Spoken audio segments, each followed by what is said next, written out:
Hey everybody, I'm Ann Pimentel. This is my husband Roger. Hey guys. We are excited to be starting our second live. We made it to 2. We weren't sure we'd make it here. Our topic today is the church like a hospital? This is something we've been talking about a little bit, and it was kind of based off of a comment that Roger left on his Substack feed or whatever that's called. Yeah. So, I mean, you've probably heard this phrase before, right? Like the church is like a hospital. But here's what I said. I said the church is like a hospital bit sounds nice, but highlights the issues many of us have at church. Every week we show up at a hospital hoping to be healed, only to find that there are no doctors there. All we find is other sick people, many of whose idea of a cure makes others more ill. So that's what we're going off of today. So, Anne, what are your thoughts? Yeah, so we were talking about this. So we did a little research. The idea of a hospital or church being like a hospital is not unique to our church. I think it's been around a long time. Right. It's like a saying now. Yeah. We did find that Elder Holland was one of the first to say it in 1997 at conference. It's been said a few other times, but this is a more broad kind of Christian thought that church is like a hospital. But the problem, like Roger pointed out, is that often we go to church and there's other sick people. If we are saying it's like a hospital, there's other sick people, but there's no one to like really help us get better. Now, some people might say that's the bishop. Right. He is not trained in any like most often. I mean, sometimes sure. He could be, but he's not a psychiatrist. He's not a real doctor. He's not typically not a theologian either. Right. He's not in a position to help any of our ills that we may have. Well, and let's give a little credit maybe. I mean, how would you respond to if somebody says, well, whom the Lord calls, the Lord qualifies? Right. I still don't think that a bishop knows how to handle sexual assault or abuse or something. Like, let's get to the nitty-gritty of it.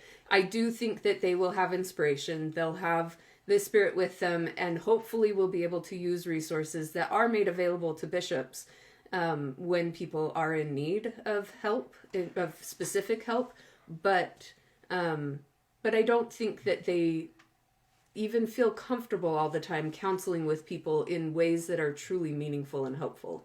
Yeah, I think I think this is a both and. I think both things can be true, which is a bishop can be called and can receive inspiration and help and can even do things that maybe he couldn't do before if he was not inspired, while also not being trained in those other things and not necessarily being an expert in those things. I think those things can both be true. Yeah, definitely. And so as we were talking about, if church is like a hospital, I kind of was thinking through like, well, what other things is it like if it's not a hospital? Or should it be like? Right. And it kind of felt, for a minute, it kind of felt like the insane asylums that we see on TV. Like, we're all sick, we're all in straitjackets, and we're just kind of bumping up against each other. There's really no, like... One big padded room. Right? Yeah. We're just kind of there. And the medication's not really helping. We're just kind of getting through this life of being ill in a hospital. But when we started to think about it, we realized that really I think it is more like an AA meeting. We do not have experience going to AA meetings. So this... I have seen them on TV. Yeah, this is all based off of what we have seen on TV. And what we think about AA meetings or what we have seen on TV that makes this work with church is, the people that show up to AA meetings all have a problem. They're not the same problem necessarily. They might have... you might be going to a meeting that's focused on alcoholism or drug use or something. AA is Alcoholics Anonymous, but similar things exist for other types of addiction, yeah. And so it doesn't express itself in the same way for everybody. Sure. There might be a person there that's guiding discussion, but there is a really big emphasis on community and helping each other and using your story to help somebody else figure out what to do in their life. And so I think that is actually a really beautiful way to think about the church, is kind of like an AA meeting. That's the goal. That I think that's what we would want it to be like. Right. I mean, kind of by reputation, at least, AA meetings are like super non-judgmental, and very accepting. And the fact that somebody there has a problem is like not a big deal at all, because everybody does. And that's just kind of a thing. Now, again, just from seeing them on TV, but I'm pretty sure that when somebody introduces themselves at one of these meetings, they say, "Hi, my name is Roger, and I'm an alcoholic." And everybody says, "Hi, Roger." Right. And there's really something to that. What would be the church equivalent of that, do you think?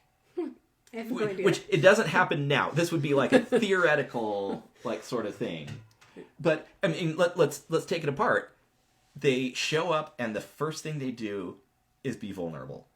And the first thing they say is the most vulnerable thing. Mm-hmm. I think it would be something like, "Hi, I'm Roger, and I'm trying really hard to have faith and to have a relationship with God, and this week I didn't feel it."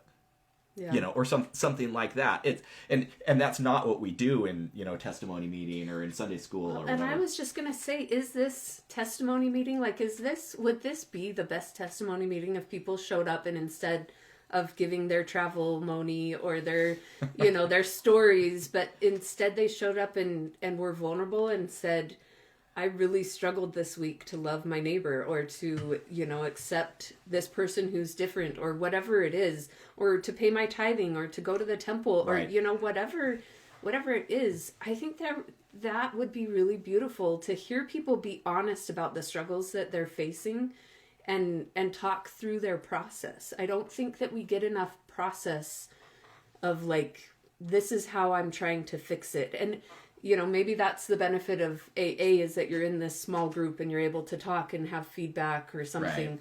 Whereas testimony meeting is just one person up, and you don't. It's a broadcast. Yeah, you don't really get to speak up and say, "Well, I've got an idea for you," but maybe that comes after the meeting when we can interact as members. Maybe. I mean, I do think that at church, pretty much every time we talk, whether it's giving a lesson or making a comment in a Sunday school, Elders Core Belief Society lesson, whatever, or even bearing a testimony, I feel like every time we talk, we're trying to teach something. Mm-hmm. And we're always trying to come from a position... Testify something. Right. We're always trying to come from a position of authority, of like, yeah. "Hey, I learned this thing. I accomplished this thing. This spiritual obstacle has been overcome by me." But that's not what they're saying in the AA meeting. Right. Yeah, I think we have a tendency as humans to want to tell the whole story, to wrap it up with, "Ooh. I learned this, I struggled with this thing." Sometimes people do bring up struggles. "I had this hard thing happen, but here's how I made it through, and here's the pretty bow on the top, and right. It's over." Yes, it always has the bow on it. Right, and that maybe isn't healthy for us. It's certainly not vulnerable in the same way that these AA meetings are. Now, I pulled this quote from an Episcopal priest named Duncan Hilton, and he's talking about some time in his past when I believe he was going to like a seminary or some sort of church education type thing, and also a 12-step, he calls it 12-step fellowship, which I don't know if that's different than a 12-step program. I'm just going to say 12-step program in his quote here. But I really kind of appreciated it in this context. He said, "In church, I experienced respectable people organizing respectable activities and chatting about respectable topics, all orchestrated by a respectable priest. In my 12-step program, I experienced all sorts of people sharing openly about their spiritual struggles and triumphs." And he had the same idea. He's talking about similarities and differences between church and an AA meeting, which he had absolutely been to, and we have not. Right. But when he talks about with people sharing openly about their spiritual struggles and triumphs, it's like, man, that should be the church one, right? And I related so much to him talking about respectable people doing respectable things at church. And it's like, well, yeah, that's what a lot of our church meetings are like. Yeah. I think it's interesting because I do think that our church is trying to pull that out of people in the way that we have come follow me, and it's supposed to be a discussion, but we're so used to just having the teacher up there. And then also with this like counseling stuff that happens at the beginning of Elders Quorum, really excited. Yeah, our ward was kind of late adopters on that, and so we're just kind of getting into it a couple months in. And I don't know if it's the same in your wards as it is in ours, or even in Elders Quorum as it is in Relief Society, but it is like pulling teeth to get people to comment. They present this topic, and then, you know, they're like, hey, who has a thought? And it's just crickets. Nobody wants to say anything. And so I think that I actually heard on At Last She Said It one time, they talked about how we go to church and we put on our Sunday best, and they weren't talking about clothes. Oh, I love that. They were talking about the persona that we put on as we go to church. It's those respectable people. Right. Yep. Right. And so we put on this air of like, we've got it all figured out. We're the perfect little family. We're good members, you know, and we don't allow that Sunday best to drop so that we can actually be vulnerable with each other. But I think that's what we're missing, is that opportunity or like desire to actually be vulnerable with the people that we're interacting with at church. Yeah, it's so difficult to be vulnerable, and I don't want to be blamey. I don't want to say like, oh, well, our ward doesn't make it acceptable to be vulnerable, or that sort of a thing. It's just challenging. I think we don't have a culture around being vulnerable to start. Right, and I think it's human nature to feel like you need to do it all by yourself, and you have to have your own stuff figured out before you can interact or talk to others about hard things that they're going through. When in reality, I think that when we are honest about the mess that our lives are and the struggles that we have and the dirty, messy, like hard stuff that we're going through, I think that's when we really build off of each other and help each other and like build the beloved community. I think that's when it happens. It's not when we've got this air of perfection or something. Right. So maybe we shift the question at this point and say, if the church is not like a hospital, how can we make it be more like an AA meeting? And specifically, how can we contribute to a culture of expressing vulnerability when that just doesn't exist? Yeah. So I was looking for a quote that would kind of work with this, and I was looking for quotes from John Powell. He is a guy that runs, John A. Powell. He runs the Othering and Belonging Institute at the University of Berkeley, UC Berkeley, is that what it's called? And he's great. He has a couple books about building bridges and belonging and stuff. He's great. So this quote that I found, he says, ultimately, our collective well-being depends on our ability to embrace and uplift one another. If that is not like the opposite of the way our society is going right now. Will you read that again? Yeah, ultimately, our collective well-being depends on our ability to embrace and uplift one another. I think so much about our society in and out of the church is all about tearing people down and telling them how wrong they are and, you know, shaming them for whatever mistake they make or have made in their lives. And, you know, there's definitely something to holding people accountable. We're not saying let people run wild and make a mess of things. But the way that we lose sight of other people's humanity in that process goes against what he's saying. Like, we have to embrace and uplift one another. That's the only way we're going to build bridges and connect with each other. And that is a very vulnerable thing to do. It seems like there's probably a virtuous cycle here too, which is I think it's hard to embrace and uplift others if we don't know their story, if they have not been vulnerable first for us to be able to embrace and uplift. And so it's like we have to be vulnerable so that other people can uplift us, and so they can be vulnerable themselves so we can uplift them, and then maybe that evolves into the culture we're talking about. Yeah, there's definitely an air of the building trust relationships. That was right after, right before my mission. I started right after that ended. We had BRT. We had building relationships of trust. But I think that there's something to that. And I've been wondering today, not to bag on Utah wards, but I think that in our wards outside of Utah, we've lived in Arizona and California and Washington. We were able to connect with a lot of the people in those wards because the ward is your lifeline when you're out of Utah, essentially. Right. When you're in Utah, often you have family members, you have college friends, you have mission friends, you have anyone else that you've run into is most likely a member. And so it's easy to have member friends and then not need to rely on your ward in the same way. And so maybe we have, maybe it's a problem more here in Utah than it is in other places. But I mean, I do think it's human nature to struggle with being vulnerable and, trying to figure out what that balance is of not oversharing, but sharing enough to let people into your life. Right. I mean, straight up, I don't want to be vulnerable at church. Really, I mean, I don't want there to be some lesson that's going on. I'm sitting in elders quorum or Sunday school, and it's going on like normal, any other lesson, and then I drop this atomic bomb on the lesson, right? That's what it would be. But that's not the only way to be vulnerable. Okay. You could it's as easy as saying, this is hard for me. That's vulnerable.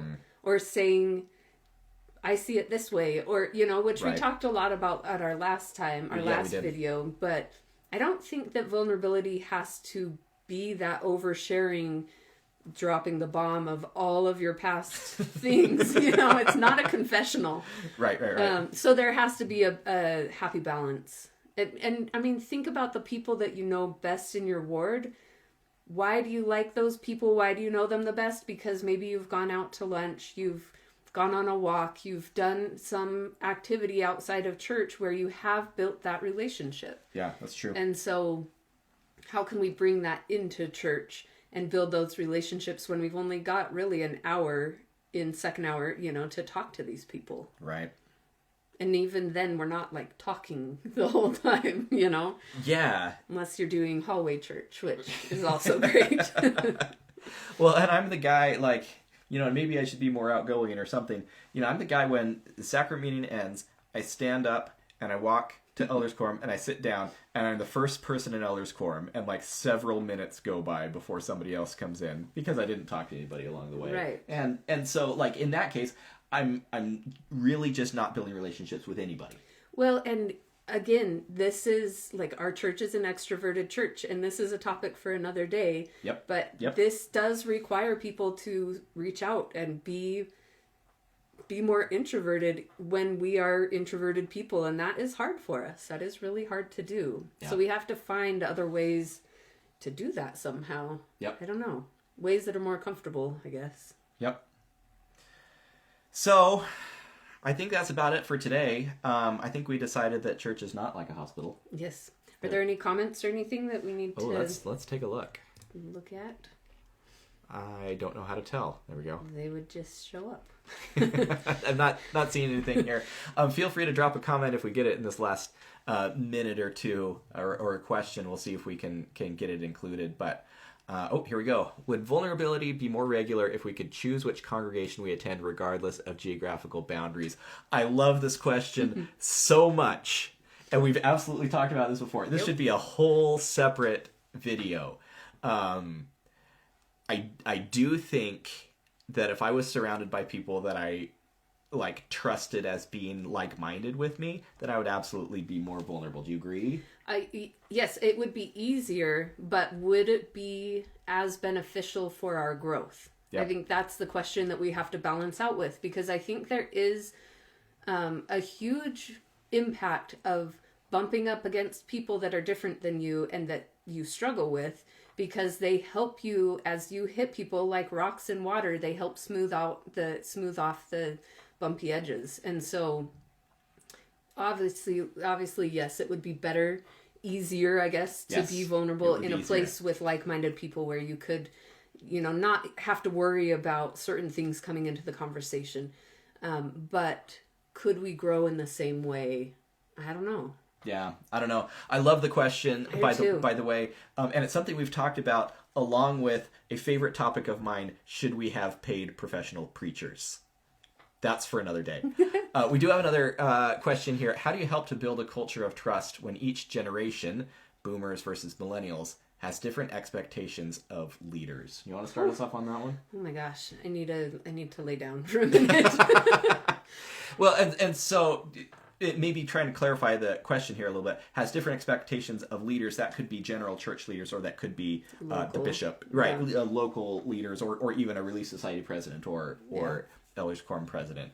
There. Yeah, that is a really good question, and I immediately think of my parents, who are boomers, and I'm a millennial, and so.